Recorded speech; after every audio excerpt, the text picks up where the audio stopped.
Buenos días, profesor, compañeros todos. Eh, Tengo el agrado de presentarme. Soy el estudiante Fernández Edwin, quien dará inicio a la exposición de nuestro trabajo, que es sobre el ensayo triaxial consolidado no drenado. Y actualmente estoy integrado en el grupo de González Ramos, Otaiza Cigueñas, Quispe Insihuay y Vinces Ayala.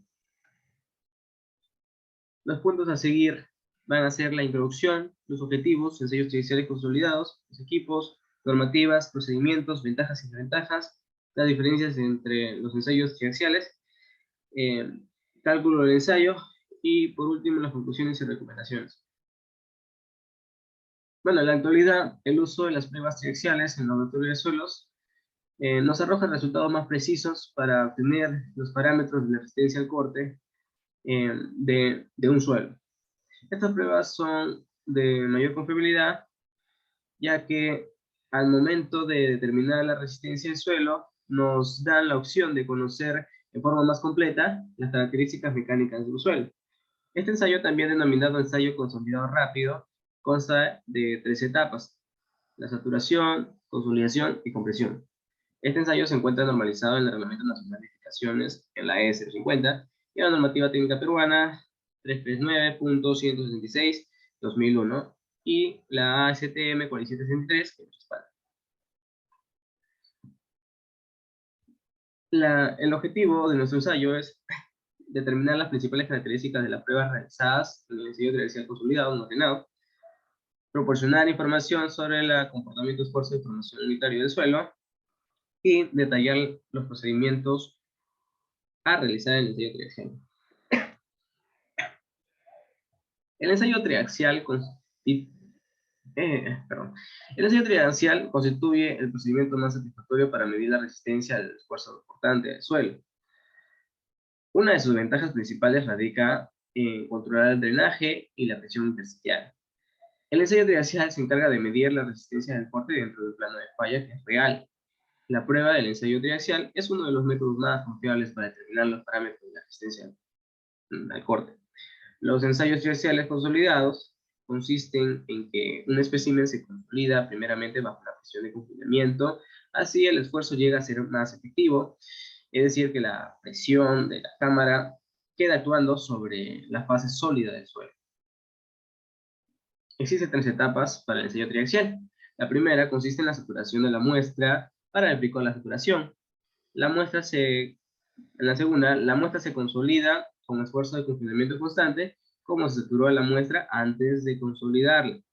Existe agua dentro del espécimen del suelo, por lo que se debe tomar en cuenta la presión de poros que ejerce el agua dentro de la misma. Y en la tercera, se cierran las válvulas de entrada-salida y se aplica un esfuerzo desviador para llevar a la falla a la muestra. Como se considera la presión de poros en el ensayo, los resultados obtenidos están en esfuerzos principales efectivos. Por lo tanto, la ecuación que describe el comportamiento mecánico del suelo corresponde a la siguiente.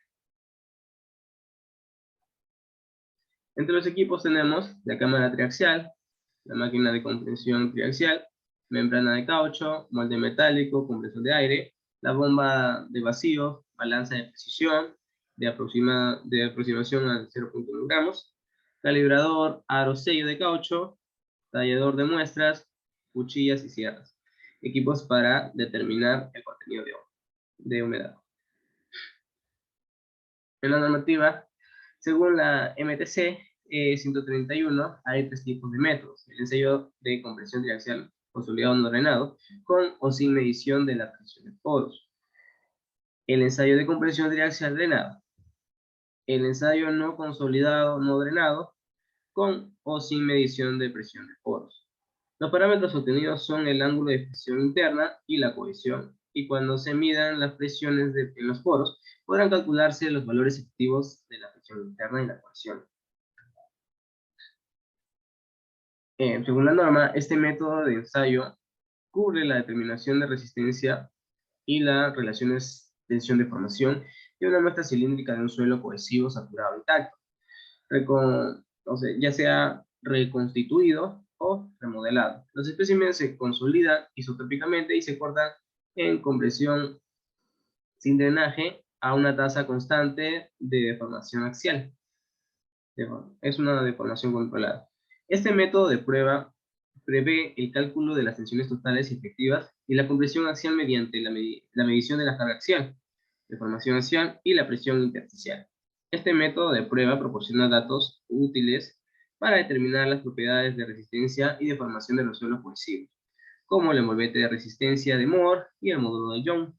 Por lo general se ensayan 3 probetas a diferentes esfuerzos efectivos de consolidación para definir un envolvente de resistencia. Los procedimientos de ensayo. Sobre preparar los especímenes y al momento de hacer esto, se deberá tomar las muestras para determinar el contenido de humedad. Paso número 2. Fijaremos el cabezal interior a la cámara de un soporte y lo colocaremos la pieza perforada que simula la piedra porosa. El cabezal se colocará invertido, quedando la pieza perforada al vivir sobre él. Paso número 3. Se procede a pesar la muestra para luego colocarla a la base de la cámara axial, utilizando una piedra porosa entre la base y la muestra. Entre cada capa de la muestra se deberá apisonar entre 40 y 50 veces.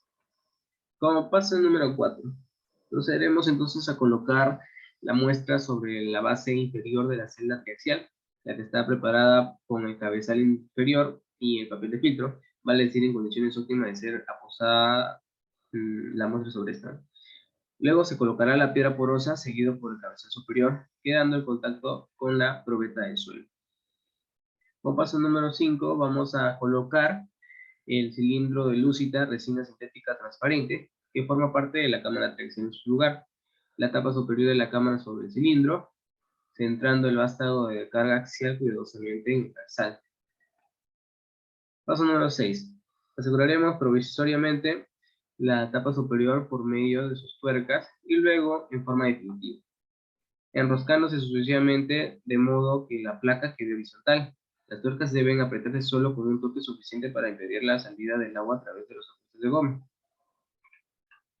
Como paso número 7, procederemos a llenar el agua de la celda, abrir la válvula de escape de agua del tablero, la válvula de celda, y llenar este por medio de caída libre. Una vez llena la celda, dejaremos abierta la válvula de salida superior, lo que está conectada al desagüe, y aplicaremos un mínimo de presión solamente para producir una circulación de agua que incluirá la salida de posibles burbujas de aire hacia el exterior. Como paso número 8, conectaremos la línea de presión a un tanque de regulación con su válvula de salida cerrada. Paso número 9. Ajustaremos la presión del tanque al valor que se desea. Colocaremos la cámara en el banco de soporte, concentrándola muy bien, y ajustaremos el marco de carga sobre ella. También el extensómetro. Finalmente se aplicará el tipo triaxial solicitado, aplicando la carga a la muestra que rompa la muestra. Continuando con la exposición, se tienen las ventajas y las desventajas. La ventaja, rapidez media, se muestra la consolidación bajo presión, además de un incremento rápido de la carga axial, lo que no permite una variación del volumen. No existe consolidación adicional durante la falla, esta se va a medir en mu, y los parámetros totales y efectivos se tienen. Una desventaja que encontramos es que en todos los casos los ensayos son drenados, ya que no se puede contener y menos medir las precisiones neutras. Diferencias del ensayo triaxial: tenemos el ensayo triaxial no drenado que nos da una rapidez media, la muestra es llevada a la falla por rápido incremento de la carga axial que se tiene, de manera que no va a existir ningún cambio en el volumen. El ensayo triaxial consolidado drenado es un ensayo lento para la obtención de la condición de la falla, lo cual nos va a hacer medir las variaciones del volumen dentro de la muestra. Y el ensayo triaxial no consolidado no drenado es un ensayo más rápido, pero que no va a permitir la consolidación de la muestra. Además que no se van a conocer los esfuerzos efectivos, ni tampoco su distribución. Para los cálculos de ensayos tenemos el primer espécimen. Las condiciones se tienen: la altura inicial de 10 centímetros, pasa a ser una final de 9.96 centímetros, un diámetro de 5 centímetros a 4.98 centímetros, la densidad seca pasa de 1.96 gramos sobre centímetro cúbico a 1.99 gramos sobre centímetro cúbico, la humedad de 8.90% a un 12%. Las condiciones, tenemos un parámetro B de 95%, la presión de la celda va a ser de 3 kilogramos sobre centímetro cuadrado, una contrapresión que se va a mantener a lo largo de los 3 especímenes de 2 kilogramos sobre centímetro cuadrado. El esfuerzo efectivo inicial en este primer espécimen va a ser de 1 kilogramo sobre centímetro cuadrado. Tenemos las lecturas, las deformaciones unitarias demostradas en porcentajes, el esfuerzo desviador y el esfuerzo de presión de poros que va a servir para la obtención de la gráfica, el sigma 1, el sigma prima 3, el sigma prima 1, que todos van a comenzar en el valor del esfuerzo efectivo inicial que se tiene en este espécimen de 1 kilogramo sobre centímetro cuadrado. Finalmente tenemos la oblicuidad, que va a ser la división entre el sigma prima 1 y el sigma prima 3, que es adimensional debido a que al dividirlo las unidades se van a eliminar. Tenemos la gráfica de la deformación unitaria del primer espécimen con el esfuerzo desviador y el exceso de presión de los poros. Tenemos por el lado izquierdo la variación del sigma y por el lado derecho la variación del mu. Continuando con el segundo espécimen, tenemos el ensayo del espécimen 2, la altura de 10 centímetros, la final de 9.98 centímetros, el diámetro de 5 centímetros, el diámetro final va a ser de 4.96 centímetros, 1.97 gramos sobre centímetro cúbico va a ser la densidad seca inicial y la final va a ser de 2 gramos sobre centímetro cúbico. Las humedades pasa de 8.65% a 11.68%. Se sigue manteniendo el parámetro de 95% y la contrapresión de 2 kilogramos. Lo que varía va a ser la presión de la celda, que va a pasar a ser de 4 kilogramos sobre centímetro cuadrado y un esfuerzo efectivo inicial de 2 kilogramos sobre centímetro cuadrado. Tenemos en el cuadro de los datos del ensayo las lecturas, las deformaciones unitarias también demostradas en porcentaje, el esfuerzo desviador y el exceso de presión de poros que van a ser utilizadas para el gráfico que continúa, el valor del sigma 1, el sigma prima 3 y el sigma prima 1 que comienzan en el valor del esfuerzo efectivo inicial, que en este caso para el espécimen 2 va a ser de 2 kilogramos sobre centímetro cuadrado. Finalmente la oblicuidad va a ser la división del sigma prima 1 entre sigma prima 3 igual a dimensional y se obtiene la gráfica de la deformación unitaria del segundo espécimen. Como se observan los valores del esfuerzo desviador y el exceso de la presión de los poros. Igualmente, por el lado izquierdo tenemos las variaciones en sigma en kilogramos sobre centímetro cuadrado y por el lado derecho las variaciones en mu de kilogramos sobre centímetro cuadrado. Tenemos el último espécimen, que es el espécimen 3, con las condiciones de la altura inicial de 10 centímetros a una final de 9.91.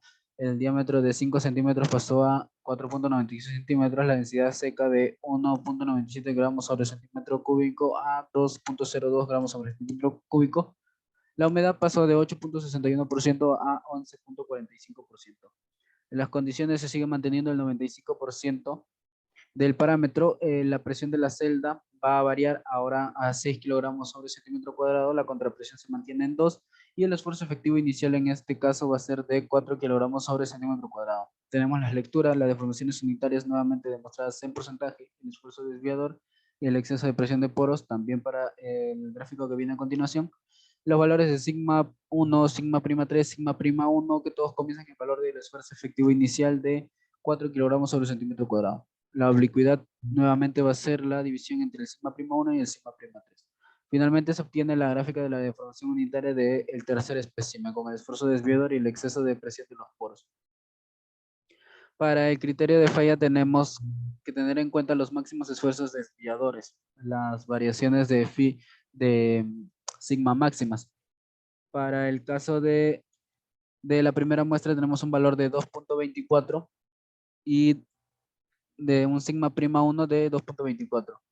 En la muestra 2 tenemos el valor de 4.21. Se tienen los valores iniciales al comienzo, ¿no? Que es el esfuerzo efectivo inicial de 1, por ejemplo, en la muestra 2 de 2 kilogramos al centímetro cuadrado. Luego tenemos el sigma prima 3, que va a ser de 1.43 kilogramos al centímetro cuadrado. Y el sigma prima 1 de 3.64. Por último, en la muestra 3 se tiene el valor inicial de 4, el sigma 1 de 6.75 kilogramos sobre centímetro cuadrado, sigma prima 3 de 2.26, sigma prima 1 de 5.01. Además, también tenemos que tener en cuenta el máximo de las relaciones de la oblicuidad. también obtenidos del cuadro anteriormente mencionado. Para los criterios de falla, lo que nos demuestra este cuadro van a ser los centros y el radio que van a tener los diferentes círculos, que se va a realizar en el siguiente cuadro, que va a ser la definición de los círculos de Moore. Tenemos aquí, por ejemplo, los centros en kilogramos sobre centímetro cuadrado, los radios en todos los tipos de círculos que se tienen, el círculo 1, el 2 y el 3, tanto en los totales como los efectivos. Este cuadro nos muestra cómo es la gráfica del círculo de Moore, en el cual tenemos los valores a la izquierda de tau de kilogramos sobre centímetro cuadrado y los valores de sigma en la parte inferior de kilogramos sobre centímetro cuadrado. Finalmente, para los gráficos para la gráfica de los parámetros de la resistencia, se tiene un parámetro de resistencia de 0.1 y un phi de 19. La envolvente de resistencia va a ser del sigma de 0 y de 8. Y tenemos el tau de 0.1 y de 2.85 con 46. Continuando con el parámetro de resistencia, se tiene el siguiente parámetro de resistencia C de 0.001 y un valor de phi de 26. La envolvente de la resistencia va a ser del sigma inicial de 0 a un sigma de 6 y el tau va a pasar de 0.001 a 2.92739. Algunas de las conclusiones que se mencionan es que para obras civiles como pueden ser los taludes, algunas presas de tierra, fundaciones de las estructuras, algunos muros de contención, todas aquellas estructuras que se van a tener que cimentar sobre los suelos cohesivos, va a requerir de una evaluación de la resistencia al corte del tipo de suelo que se tiene.